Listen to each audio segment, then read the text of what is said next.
Hello all, this is Vinay Singh from wishacademy.com and in this video मैं आपको बताने वाला हूँ how to make a animated header for your web page. So let's start. यहाँ पर मेरे पास एक वेब पेज है जो ब्लैंक है। यहाँ पर कोई भी बॉडी एलिमेंट नहीं है इसमें।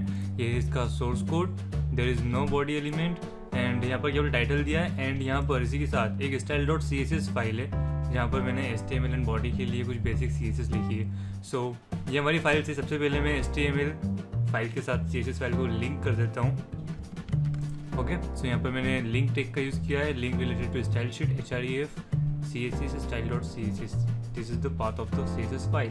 ओके, नाउ अब आते हैं बॉडी में। सो बॉडी में सबसे पहले मैं रैपर इंसर्ट करूंगा एंड रैपर के अंदर, रैपर जिसमें पूरी वेबसाइट कवर होगी या वेब पेज कवर होगा। ओके, देन रैपर के अंदर मैं हेडर इंसर्ट कर रहा हूँ एंड हेडर जिसे मैं स्टिकी बनाना है, हेडर के अंदर मैं ले रहा हूँ कंटेनर। देन कंटेनर के अंदर एक लोगो ले रहा हूँ जो कि हेडर में होता है एंड लोगो में मैंने सिंपल मेरा नाम लिखा है। ओके, एंड उसके बाद इसी के साथ हेडर में नेविगेशन इंसर्ट किए नेव का यूज़ करके। Okay, it is HTML5 tag navigation and उसके अंदर कुछ anchor tags, home, blog, courses, jobs and contents. Okay, so अभी सेव करते हैं एंड रिफ्रेश करते हैं तो हमारा वेब पेज कुछ इस तरह दिखाई दे रहा है। नाउ इसके लिए CSS लिखते हैं। सो style.css ये लिंक हो चुकी है यहाँ पर। सबसे पहले रैपर के लिए विड्थ 100%, हाइट ऑटोमेटिक, कंटेंट के अकॉर्डिंग, पेडिंग 0, मार्जिन 0, ओवरफ्लो इसमें हिडन रहेगा एंड मिनिमम हाइट मैंने यहाँ पर दी है 2000 पिक्सल ताकि हमारा वेब पेज जो है वो स्क्रॉलेबल हो। हमारे पास कंटेंट बहुत ज़्यादा नहीं है तो हमें स्टिकी हेडर बनाना है, इसलिए हमें चाहिए होगा कि हमारा वेब पेज स्क्रॉलेबल हो, इसलिए मैंने यहाँ पर मिनिमम हाइट दी है 2000 पिक्सल। सो मैं सेव करके रिफ्रेश करता हूँ तो यहाँ पर आप देख सकते हैं कि स्क्रॉल बार आ जाता है और मैं यहाँ पर वेब पेज को स्क्रॉल कर सकता हूँ एंड जो हेडर है वो भी स्टिकी नहीं है, इसलिए इस तरह ऊपर जा रहा है। ओके, नाउ नेक्स्ट है हेडर के लिए। सो हेडर की विड्थ दी 100%, हाइट है 80 पिक्सल, बैकग्राउंड कलर दिया है इसमें मैंने ब्लू शेड में। देन इसका जो टेक्स्ट कलर है वो वाइट होगा। लाइन हाइट दी है 80 पिक्सल ताकि जो टेक्स्ट है या नेविगेशन या लोगो है वो सेंटर मेंटेन करे वर्टिकली। ओके, अगर आप किसी भी ड्यू में हाइट के अकॉर्डिंग लाइन हाइट दे दें, मतलब हाइट और लाइन हाइट की वैल्यू सेम दे दें तो टेक्स्ट वर्टिकली सेंटर मेंटेन करने लगता है। जनरली ये सिंगल लाइन टेक्स्ट के लिए प्रेफर किया जाता है, जैसे कि लोगो एंड नेविगेशन के लिए। ओके, एंड पोजीशन इसकी फिक्स रहेगी, ये स्क्रॉल नहीं होगा, टॉप से 0 मेंटेन करेगा। सेव करते हैं एंड रिफ्रेश। सो यहाँ पर आपको दिखाई दे रहा है लोगो एंड नेविगेशन अभी इस तरह दिखाई दे रहा है। अभी आगे की CSS जितना बाकी है। ओके, नाउ नेक्स्ट है कंटेनर के लिए। सो कंटेनर जो हेडर के ठीक अंदर है, कंटेनर की विड्थ होगी 100% बट मैक्सिमम विड्थ 1024 पिक्सल होगी। 1024 पिक्सल को ये क्रॉस नहीं करेगा एंड मार्जिन 0 ऑटो होगी जिससे पेज पर सेंटर मेंटेन करेगा। सो अब हमारा वेब पेज इस तरह दिखाई दे रहा है। ओके, सेंटर मेंटेन कर रहा है लेकिन नेविगेशन अभी भी नीचे आ रहा है। सो लोगो में मैंने फॉन्ट फैमिली दे दी है Oswald. Okay, logo is ID, div ID लोगो है। सो div ID लोगो हैशटैग, फॉन्ट फैमिली मैंने यहाँ पर ऑसवर्ल्ड दी है। वेल ये एक प्रॉपर वे नहीं है फॉन्ट डिफाइन करने का, लेकिन क्योंकि मेरे सिस्टम में ऑसवर्ल्ड फॉन्ट इंस्टॉल्ड है इसलिए मैंने इसे डायरेक्टली लिख दिया है। देन अगर आप इसे यूज़ करना चाहते हैं तो आपको इसे अपने वेब पेज में अटैच करना होगा। इस ट्यूटोरियल में मैं इसे अटैच नहीं कर रहा हूँ, just using it because it is installed in my computer already. Okay, now next font size है 40 पिक्सल ताकि लोगो थोड़ा बड़ा दिखाई दे एंड फ्लोट इसका हमने लेफ्ट दे दिया क्योंकि अभी आप देख रहे हैं कि यहाँ पर ये नीचे आ रहा है तो हम चाहते हैं कि ये साइड बाय साइड अलाइन हो जाए, तो इसलिए हमने फ्लोट लेफ्ट दे दिया है लोगों को। ओके, एंड इसी के साथ जो नेविगेशन है, नेविगेशन को हमने दे दिया है फ्लोट राइट एंड इसमें मैंने फॉन्ट फैमिली दे दी है हेल्वेटिका। हेल्वेटिका भी मेरे सिस्टम में इंस्टॉल्ड है इसलिए मैंने इसे अटैच नहीं किया है। एंड फिर से कहना चाहूँगा it is not the proper way, just मैं ट्यूटोरियल कवर करने के लिए इसका यूज़ कर रहा हूँ। ओके, सो रिफ्रेश करते हैं एंड यहाँ पर दिखाई दे रहा है logo, Oswald font, 40 pixel size and float left and यहाँ पर नेविगेशन। ओके, सो नेविगेशन को स्टाइलिंग देते हैं थोड़ी सी।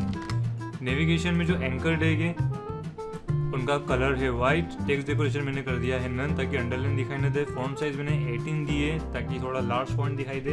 हम इसे जब एनिमेट करेंगे तो ये अट्रैक्टिव दिखाई देगा। ओके, एंड मार्जिन दिए टॉप एंड बॉटम से 0 pixel and left and right से 15 pixel. Okay, so save and refresh and इस तरह ये दिखाई दे रहा है। देन अगर आप चाहें तो इसमें होवर भी अप्लाई कर सकते हैं कुछ इस तरह से, होवर करने पर कोई कलर। सो जब आप होवर करेंगे तो इस तरह दिखाई देगा। हमने HTML लिख लिया है, CSS लिख लिया है, अब बारी आती है jQuery लिखने की। थोड़ा सबसे पहले आपको jQuery को अपने वेब पेज से अटैच करना होगा। सो इसके लिए मैं CDN का यूज़ कर रहा हूँ। ओके, सो यहाँ पर स्क्रिप्ट टैग बॉडी के क्लोज होने के ठीक ऊपर स्क्रिप्ट टैग, देन सोर्स में jQuery फाइल का CDN पाथ, देन इसके ठीक नीचे फिर से स्क्रिप्ट टैग लेंगे।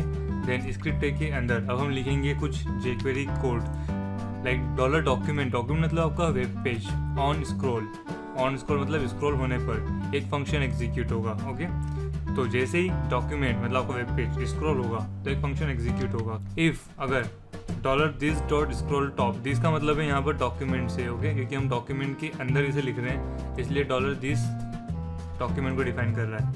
तो इफ़ $this.scrollTop, स्क्रॉलटॉप जो है वो jQuery का एक फंक्शन है जिसका हम यहाँ पे यूज़ कर रहे हैं स्क्रॉल टॉप डिटेक्ट करने के लिए। सो $this.scrollTop is greater than 1 pixel. Okay, यहाँ पे इसकी डिफॉल्ट पिक्सल है।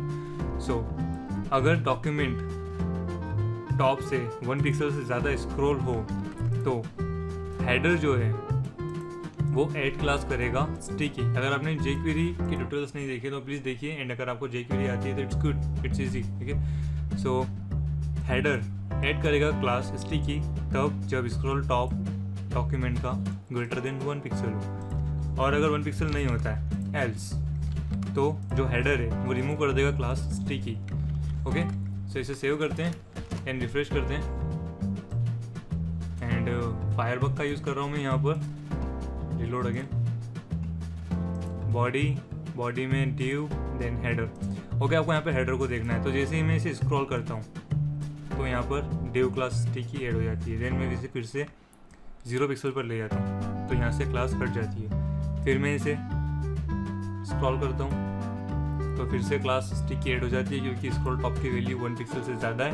एंड जैसे मैं इसे 0 करता हूँ, स्क्रॉल टॉप जैसे 0 होता है तो हेडर फिर से स्टिकी क्लास को रिमूव कर देता है। ओके, तो हमने यहाँ पर स्टिकी क्लास ऐड की है एंड अब हमें स्टिकी क्लास के लिए CSS लिखना है।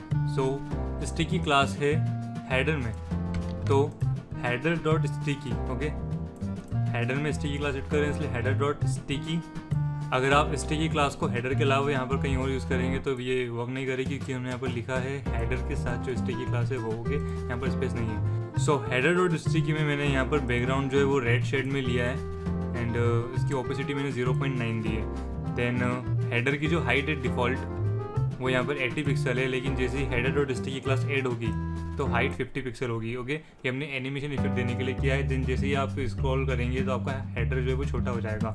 एंड लाइन हाइट, जैसे कि मैंने आपको यहाँ पर बताया था, लाइन हाइट एंड हाइट की वैल्यू हम यहाँ पर इक्वल दे रहे हैं ताकि लोगो और नेविगेशन वर्टिकली सेंटर मेंटेन करे। इसलिए यहाँ पर भी हाइट और लाइन हाइट की वैल्यू सेम दी है ताकि जब हेडर छोटा हो तब भी लोगो और नेविगेशंस वर्टिकल सेंटर मेंटेन करें। ओके, तो सेव करते हैं एंड रिलोड नाउ। जैसे मैं इसे स्क्रॉल करता हूँ तो ये देखिए ये रेड शेड में हो जाता है, समथिंग लाइक ब्राउन।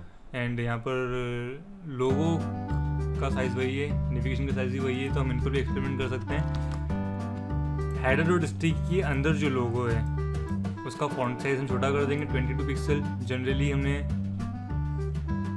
डिफ़ॉल्ट हमने इसका फॉन्ट साइज लिया था 40 पिक्सल, तो हमने उसे 22 पिक्सल कर दिया है। कब? जब स्टिकी क्लास ऐड हो चुकी है तब। इसी के साथ जो नेविगेशन की लिंक्स हैं, मतलब नेविगेशन के अंदर जो एंकर टैग है उनका फॉन्ट साइज हम कर देंगे 16 पिक्सल जब हेडर में स्टिकी क्लास ऐड होगी तब। ओके, सो सेव करते हैं एंड रिलोड। अब मैं इसे स्क्रॉल करता हूँ एंड यहाँ पर लोगो भी छोटा हो जाता है एंड नेविगेशन की लिंक भी थोड़ी छोटी हो जाती है। ओके, एंड यहाँ पर 0 पिक्सल पर ये फिर से डिफ़ॉल्ट CSS लेने लगते हैं।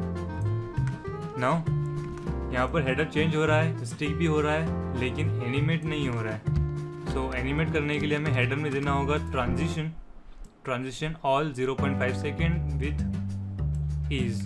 सो सेव एंड रिफ्रेश। अब मैं जैसे स्क्रॉल करता हूँ तो यहाँ पर एक एनिमेशन आपको दिखाई देता है। टॉप पे जाते हैं तो एनिमेशन फिर से दिखाई देता है। ओके, एंड फायरबग में आप अगर इसे इंस्पेक्ट करें तो आपको हेडर में फिर से क्लास दिखाई देगी। जैसे मैं ग्रेटर देन 1 पिक्सल स्क्रॉल करता हूँ, या स्क्रॉल की वैल्यू जैसे ही ग्रेटर देन 1 पिक्सल होती है तो यहाँ पर हेडर क्लास स्टिकी ऐड हो जाती है, एंड स्टिकी की जो भी CSS है वो अप्लाई हो जाती हैं। लेकिन जैसे ही स्क्रॉल टॉप का जो वैल्यू है वो 0 होता है, मतलब 1 से कम होता है, तो क्लास हट जाती है, और स्टिकी क्लास हट जाती है, इसलिए CSS भी अप्लाई नहीं होगी स्टिकी क्लास की। तो यहाँ पर डिफ़ॉल्ट CSS जो हमने लिखी है वो अप्लाई होगी। ओके, सो इस तरह से एक एनिमेटेड हेडर रेडी किया जाता है। I hope this tutorial is helpful for you. तो अपने वेब पेज में लगाइए एनिमेटेड हेडर इस तरह से, and be creative with your web project.